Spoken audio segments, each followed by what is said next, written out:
Hello friends, welcome back to my channel Reema Regu. So ಇವತ್ತಿನ ದಿನ ನನಗೆ ತುಂಬ ಸ್ಪೆಷಲ್. ಯಾಕೆ ಗೊತ್ತುಂಟ, ನನ್ನ ಎಲ್ಲ ಬಾಲ್ಯದ ನೆನಪುಗಳೊಮ್ಮೆ ಮರುಕಳಿಸಿದಾಗೆ ಆಯಿತು. ಸೊ ಸಣ್ಣ ಹುಡುಗಿಯಾಗಿದ್ದ ಟೈಮಿಂದ ಸಹ ನಾನು ನನ್ನ ಅಪ್ಪ ಎಲ್ಲಿಯಾದರೂ ಹೊರಟ್ರೆ, ಅಪ್ಪ ನಾನು ಬರಲ್ಲ, ನಾನು ಬರ್ತೇನೆ ನಿಮ್ಮ ಜೊತೆ, ಪ್ಲೀಸ್ ಪ್ಲೀಸ್ ಪಾ ಅಂತ ಹೇಳಿಕೊಂಡು ಹಿಂದೆನೇ ಹೋಗ್ತಾ ಇದ್ದೆ. ಸೊ ಮದುವೆಯಾಗಿ ಮಗು ಆದ ನಂತರ ಸಹ ಇವತ್ತು ಯಾಕೋ ಅನ್ನಿಸ್ತು ಅಪ್ಪನ ಜೊತೆ ಹೋಗುವ ಅಂತ ಹೇಳಿ. ಸೊ ಅವರು ಗೊಬ್ಬರದ್ದು ಬಿಸ್ನೆಸ್ ಮಾಡ್ತಾರೆ. ಅವರ ವರ್ಕ್ ರಿಲೇಟೆಡ್ ವಿಸಿಟ್ ಇತ್ತು. ಸೊ ನಾನು ಹಾಗೆ ಹೊರಟಿದ್ದೆ. ಸೊ ಹೋದದ್ದು ತುಂಬ ಒಳ್ಳೆಯದಾಯಿತು ಅಂತ ಅನ್ನಿಸ್ತು. ಯಾಕಂದರೆ ಒಂದು ದೊಡ್ಡ ತೋಟ, 10 ಎಕರೆಗಿಂತ ಜಾಸ್ತಿ ಇತ್ತು.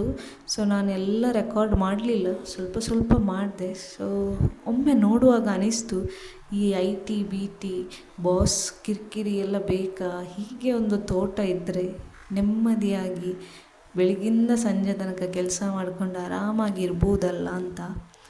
ಬಟ್ ಇಡೀ ತೋಟ ಸುತ್ತುವಾಗ ಆದ ಸುಸ್ತು ಇದು ಅಷ್ಟು ಸುಲಭನಾ ಅಂತ ಹೇಳುವಾಗೆ ಆಯಿತು. ಸೊ ನೀವು ಹೇಳಬೇಕು, ಯಾವುದು ಸುಲಭ, ಆಫೀಸಲ್ಲಿ ಕುತ್ಕೊಂಡು ವರ್ಕ್ ಮಾಡೋದಾ ಇಲ್ಲ ತೋಟದಲ್ಲಿ? ಯಾವುದಕ್ಕೂ ತೋಟ ಇದ್ದರೆ ಮಾತ್ರ ಚಂದ. ಒಂದು ದಿನ ನಾನು ಗ್ಯಾರಂಟಿ ತೋಟ ತಗೊಳ್ತೇನೆ.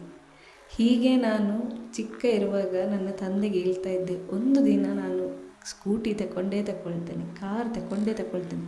ಇವತ್ತು ನನ್ನ ಹತ್ರ ಎಲ್ಲ ಇದೆ, ಒಂದು ದಿನ ನಾನು ತೋಟ ತಗೊಳ್ತೇನೆ. ಆಗುತ್ತಾ ಇಲ್ವಾ ನೋಡುವ ಅಲ್ಲ.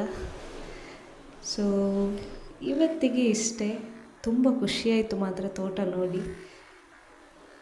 ನಾಳೆ ಏನು ಮಾಡ್ತೇನೆ ನೋಡುವ. ಸೊ ಅಲ್ಲಿ ತನಕ ವೆಯ್ಟ್ ಮಾಡ್ತೀರಿ. Keep support. So don't forget to like, share, subscribe and follow.